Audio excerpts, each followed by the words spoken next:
What's up, Dyme Squad family? Welcome back to the show. Today's episode is a special one because we're sitting down with a true R&B original. Our guest is Billy Covington, also known as Billy C, the smooth, soulful voice from the legendary multi-platinum group High Five. You already know the classics, but today we're talking about what's next. Billy's bold new chapter as a solo artist, his global sound, and how he blends timeless R&B with Afro-Latino and international influences. We're getting into the real story, the journey, the mindset, the music, and what fans can expect as Billy C music goes worldwide. So tap in, stay locked, and Dyme Squad, help me welcome Billy C. Here we go. All right, Billy, how you doing today? I am doing well, love, blessed and highly favored. That's wonderful. That's wonderful. Yeah. Okay. Take us back to the exact moment you said, I'm going solo. Where were you and what finally pushed you to the move? Man, it was a long time ago, actually. It wasn't recently. Um, but even before I was in High Five, I was working on some solo stuff. But recently, it was just a bunch of events that took place that was just like, I had too much creativity just to be doing one thing. Mm, So, I'm a writer, and not just a songwriter. I just write. Um, so I have ideas, and I'm a producer as well. I play guitar, so there's a lot of songs and stuff that I was writing that weren't for High Five. mm, Um, so it was just time for me to put them out. I got more time behind me than I do in front of me.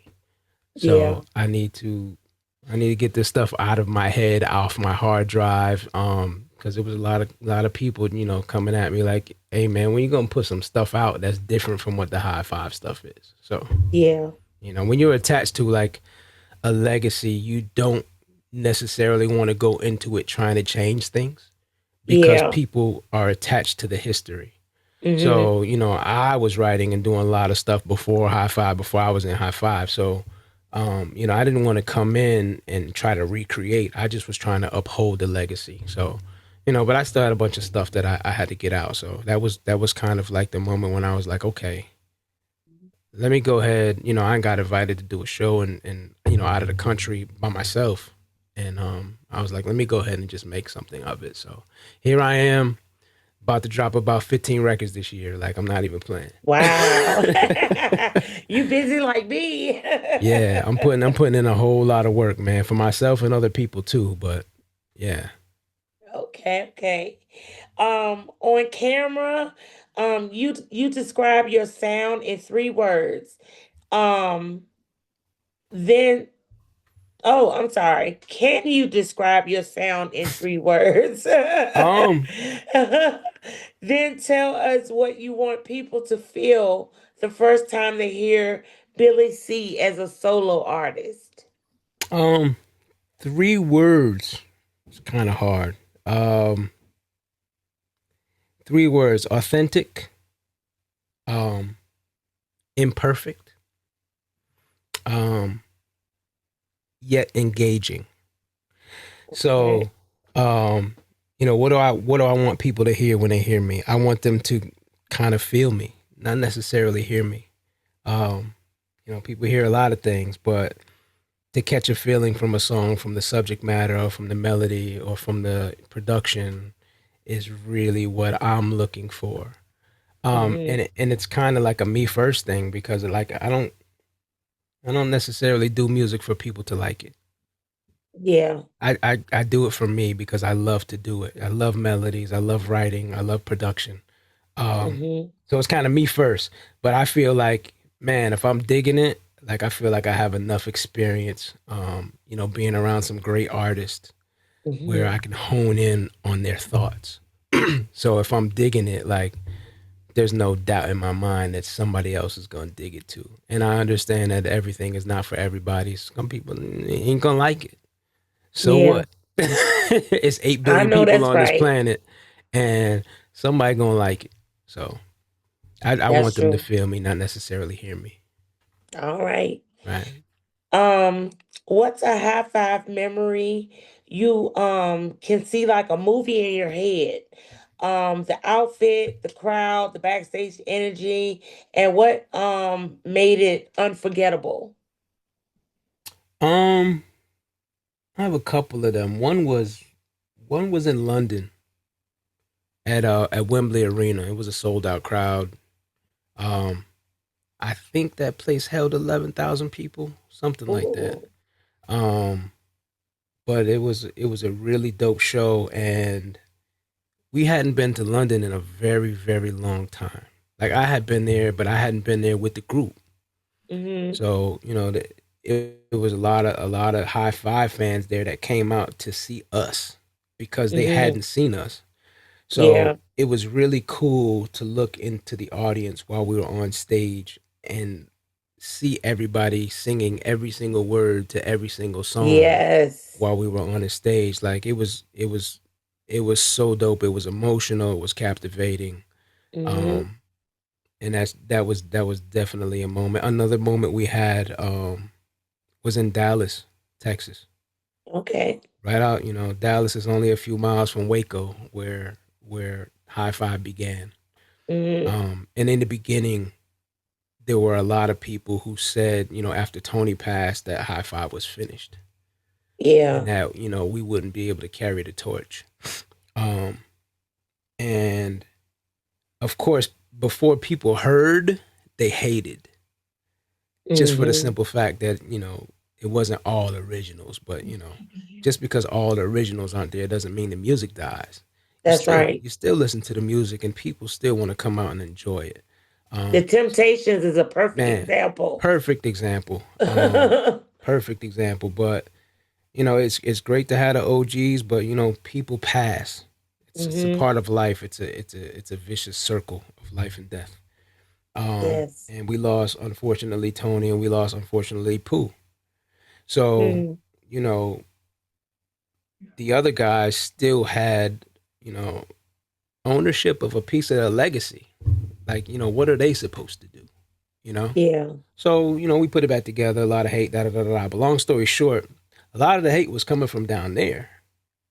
Um, but eventually it passed, and then we did a show in Dallas, and it was overwhelming. Like, it was so much love from the people of Waco and the people of Dallas. There was another sold out show, and it was only us. There was no other opening acts or anything. It was just us, Mm-hmm. and we got up there and did our thing, and we killed the show. And everybody was like, it was people out there that was literally in tears because they were remembering what it felt like to be at a high five show back then. Yeah. So that was a moment for me. That was it was pretty emotional for me and the rest of the group because the guys Mac and Gil that from down there, they got to go back home. So it felt Yeah. it felt good to be able to go back home and have that that support when you get back to Yeah. the crib. You know what I mean? Mm-hmm. Yeah.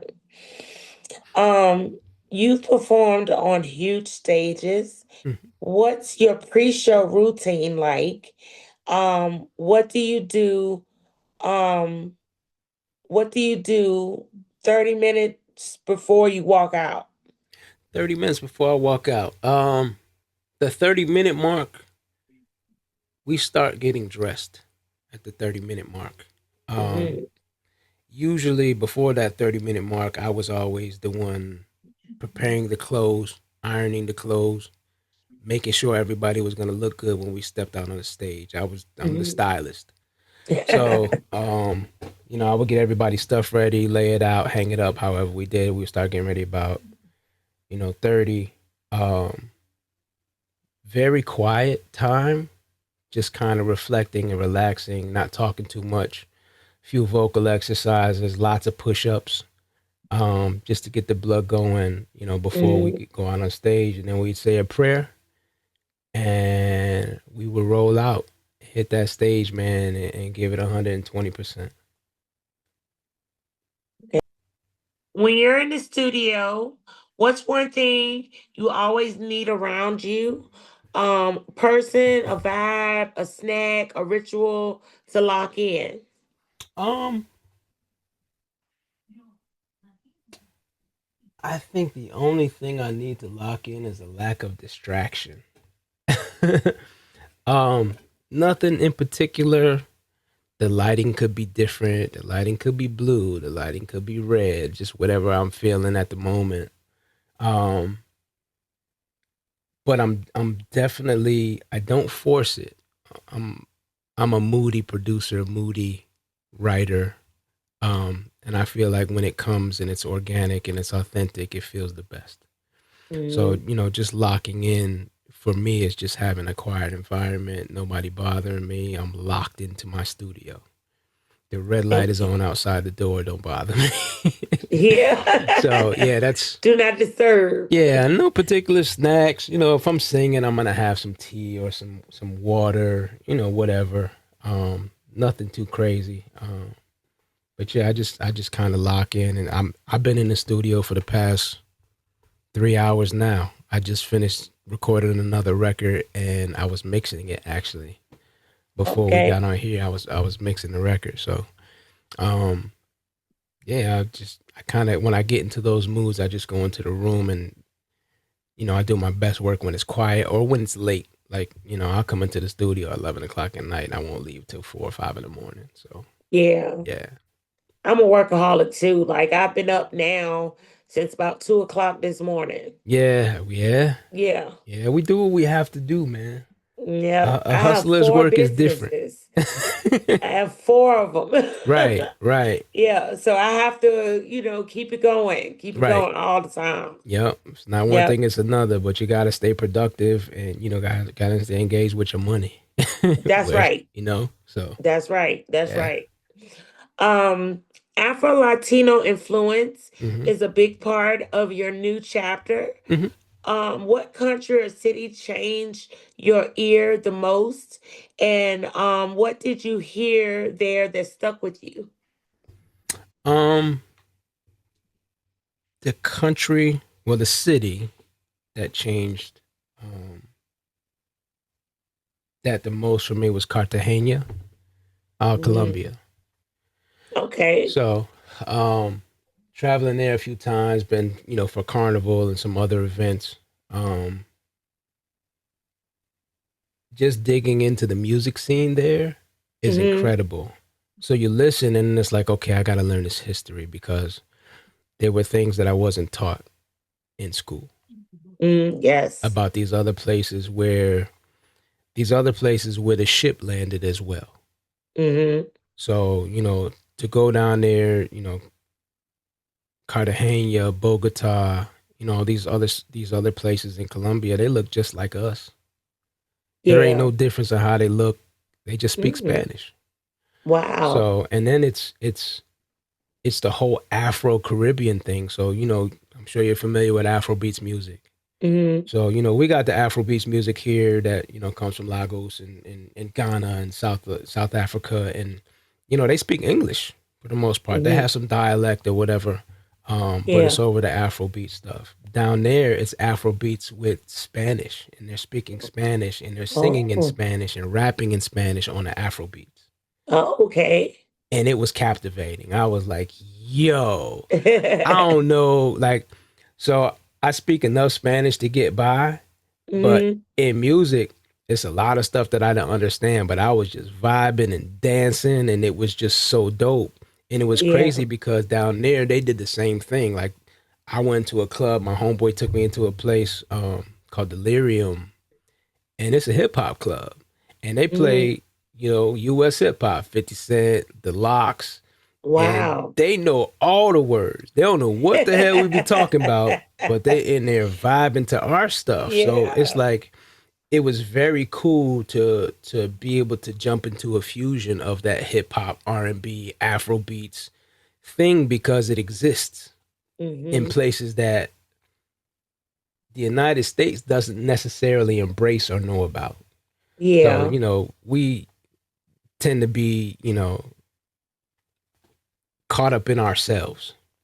There's a whole big world of music out there that nobody even knows to because they just be in the States. They don't travel outside the country and Yeah. they don't actively go and search for foreign music. Mm-hmm. Um, so, once I got that bug, it was over. I was like, yo, I gotta do some records, man. And then I met some rappers down there that was dope. My boy Danger, he's like, I said if there was a Locks in Colombia, he would make the cut. Like he's that dope. And we That's became sweet. really, really cool friends. He still, hits me at least once, twice a week just to Mm-hmm. check on me. Um, but yeah, that was something, and then traveling to other parts of Colombia too, traveling to Medellin and doing shows. I got invited to do a music festival down there in August, this past August, and it was dope. And it was all new music. Nobody knew my songs, but they was vibing, they was dancing, like, yo, this is fire. Yeah, So because it your felt music really is good because I hot. was like, yo, if they don't know the music now, once they do know the music, it's Yeah. gonna be crazy. So it's been really cool. I got some DJs down there spinning my stuff. Shout out to Skrilla Gorillas Magazine. My boy Days, he is back and forth living in Medellin and Atlanta and New York. So, but he has tapped into a whole hip hop culture thing down there. And he, in his latest magazine, he featured the hottest six female DJs in Colombia. So, Mm. connected with them and they're spinning my records and spinning his records and like it's just been a really cool journey over the past year. Like most of this has happened within the last 365 days. Wow. So it happened really quickly. Wow.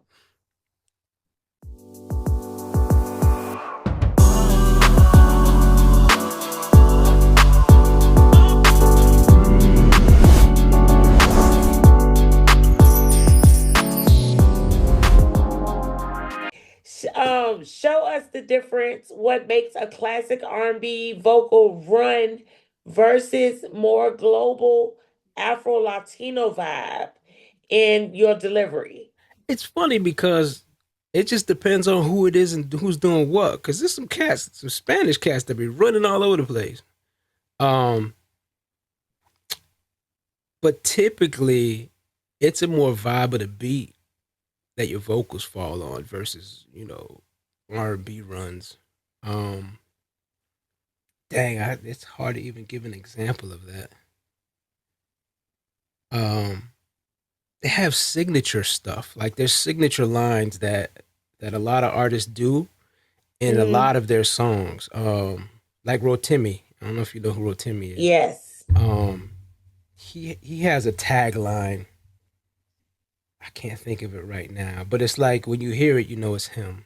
It's not Yeah. necessarily a run, but a lot of artists over there find this little niche thing and they create something, and it's just theirs. Hmm. Um, R&B in the states is that it's people here who do the same thing. Like when they sing, you know who it is. No identity crisis type of thing. Chris Yeah. Brown does it. Tank does it. Tony Thompson did it. Um, but as far as like, I don't know, I can't even think of like an example of the difference because just the vibe is how the runs hit. You Hmm. don't know what's gonna happen. Yeah. Typically they're not rehearsed. It's just something that's done, and then if it's not right, you do it again. But there's really not a difference. Okay. R&B, our American gospel is a lot different as far as running and stuff like that. But Hmm. pop and R&B stuff, as far as that, it's not a whole lot different than the Afro Latino stuff. Okay. Yeah. Okay. Um, what's a misconception people have about you because you're known for a smooth voice? And what's the real Billy when the cameras are off? Um, a misconception.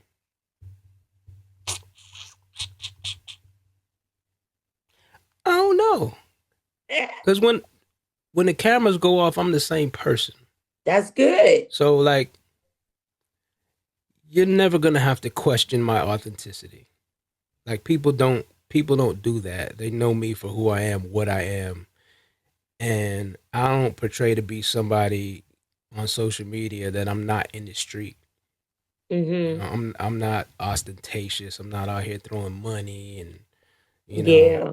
driving cars, and I do. I got a couple cars, and I got a little bit of money, but it's not for Yeah. everybody to see. That's right. Um, and it's nothing crazy. I'm not some mega rich dude. I'm just a regular dude, man, and it comes across when you meet me in person. I'm gonna talk to you Mhm. the same way here that I would if you were a stranger on the street. Yes. So I don't really know that there's a misconception because like nobody knows me for being arrogant or anything like that. It's just Mhm. not in my personality. People come talk to me all the time. Half the time I be on Instagram feeling like a therapist because people feel like they can talk to me and ask me all kinds of questions about their relationships and all kinds of stuff. And I give the insight that I can give, but Yeah. I don't necessarily know that anybody has like a misconception. They can have a misconception if they just see me and they never heard me speak or something like that. I don't necessarily Yeah. know what that would be, but I'm just a regular dude, man, out here trying to get it, like All the right. next person. That's it. I know that's right. That's it.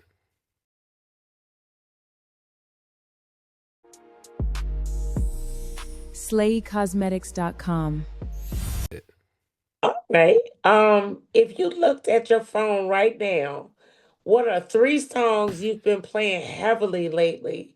And what do you love about each one? Let me look. You know what I've been playing? Hmm. Real Love by Sky. Ooh. Okay. Yeah. Okay. Yeah. Okay. I'm addicted to it. I'm ready to put it on my ringtone. I ain't mad at you. Um, it's this song called Ebelebe. It's by Wande Cole. He's an African artist, hmm and it just goes so hard. Like half the stuff I don't know what he talk about. 'Cause he be speaking his Nigerian dialect, man, and it just go hard. So that I've been listening to the EP that I'm getting ready to put out a lot mm, because since I do all my own engineering, mixing, mastering, I do everything myself. yes, So I do too with right, everything. I kind of like to do stuff and live with it for a minute and then go back and hmm see if there's anything that I need to tweak and all of that Yep. type of stuff. But I've been running my EP really really hard. And different things in the car, on the television, in the studio, like just listening to it in different environments. So I've been running that heavy. I'm always listening to like New Jack Swing Radio because Oh I yes. still love my '90s stuff. Oh yes. Um, Oh yes. Newer artists. Jay Don's been on my playlist for the past like 3 months. hmm He's the young guy that Usher signed. Oh okay. Okay. Usher signed him, and Chris Brown co-signed him. Like he gonna be the next thing. Young cat. I think Jay is maybe 17, hmm 16 or 17. Pretty close to the age that Chris was when he came out. Yeah. Hell of a dancer, and the boy can sing. He's cold. He's cold. Oh So man. I be listening to him. And, man, my playlist is crazy. So it just depends on what I'm feeling that day, man. I'll listen to Bad Bunny, or I'll listen to Bailey or J Balvin, um, or I might be listening to Tank. So Okay. I run a lot of Tank. That's my dog. Shout out to Mr. Darrell Babs. Um, but I listen to a lot of Tank, man. He's definitely a vocal inspiration. He's an inspiration as a father and all that. We the same age, man. Okay. Um, so it's pretty cool. I ain't trying to hide my age. Hell, I'm 50. Oh, okay. You don't look nowhere near no 50. Nah, and I get that, and that's one of the things that's letting me win overseas because they don't age you out overseas. Yeah. If the music is good, it doesn't matter. It does. But you know, the difference between hip hop and R&B, Mhm. R&B, there's no expiration date on it. You know, Right, like look at right, Patti LaBelle, you hmm know. There's no age limit right, restrictions right. on R&B. Yeah, Like you can be the only age thing in R&B is like trendy R&B. yeah, And I really don't write trendy R&B. I write stuff that's going to be classic forever whether it's on a that's right. new type of beat. My subject matters and my concepts for songs are still going to be human concepts. Um, Mm, so hopefully this stuff lasts a long time, but it'll age you out. Like I've seen cats like, you know, have one kind of music forever and that's what made them. And then they go do a new project and now they trying to be Omarion. Like, no, nah, no, stay over there. Like, yeah, stay in your lane. there's some artists that can do that. Like, Yeah. there's some artists that are writers, like heavy writers, Mm, that can put themselves in eras. They hmm can put their vocals in eras. Yeah. But everybody can't do that. But yeah, the age thing in the R&B, I don't really age you out. But when you're a new artist, like I feel like even though I've been a high five forever, Mm, I feel like I'm a new artist. And I'm approaching okay. I'm approaching this as a new artist because it's stuff that people never heard before. Yeah. So I still have to create, of course I'm taking diehard high five fans that have been around since I've been around. They coming with me because no matter what I do, they're gonna, they're still gonna be there. I still holding down my 14 whatever thousand fans on Instagram and 8 and Facebook and whatever else. I'm still holding them down. They haven't gone Mm, anywhere. So, but I'm trying to create some new ones. So, yeah. it's been it's short journey because like I said, it's really started a year ago, less than a year ago. Oh, So, wow. it takes a little bit of time to get your feet planted. But I have made a lot of relationships with producers and writers and promoters that are really, tapped in, tuned in, and willing to help me do things. Some big Yeah. artists that's like, yo, if you can get there, some shows I ain't gonna be paid for in the beginning. I'm cool with that. But, if I have the opportunity to open up for Genuine, you know what I'm Yeah. saying? Like, Yeah. let me go get that crowd. That's right. You know what I mean? And I have people like that in my corner that is like, yo, just come through. We'll put you up there. That's wonderful. So it's really cool, man. I just have to be ready. When the doors open, you got to be the version of yourself that's ready to walk through them. So Yeah. that's it. Okay. All right. Now, if you want to know how I stand here erected here on this position that got you to listen, or to rock the mic by Malik Majid, I laid it out in my published composition. Assalamu alaikum.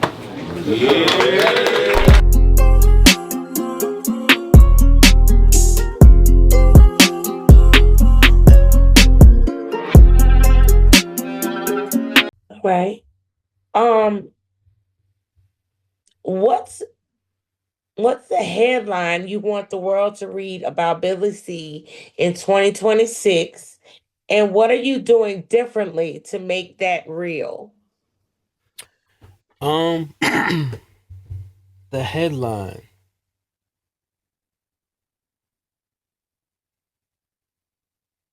The headline is that I put a dope ass show You do. on.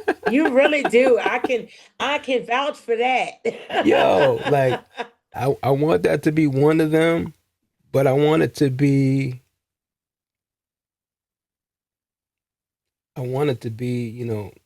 high five singers still got it. hmm You know what I mean? Cause Yeah. it's a lot of artists that don't still got it.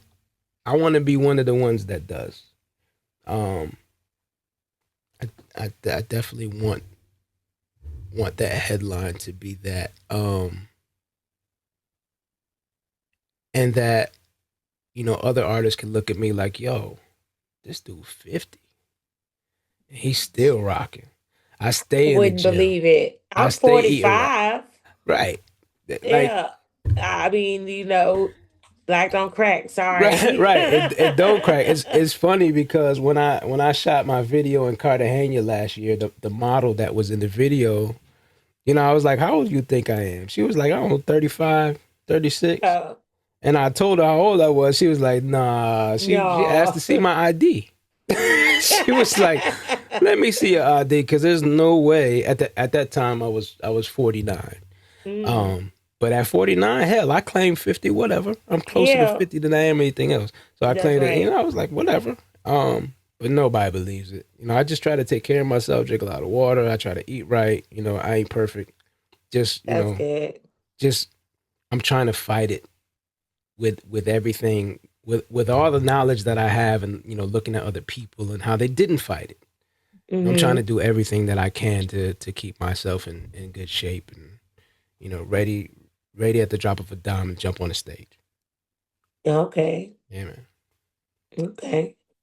All right. Well, tell us where we can find you online and what upcoming performances or any, upcoming stuff you got going on. Let's see.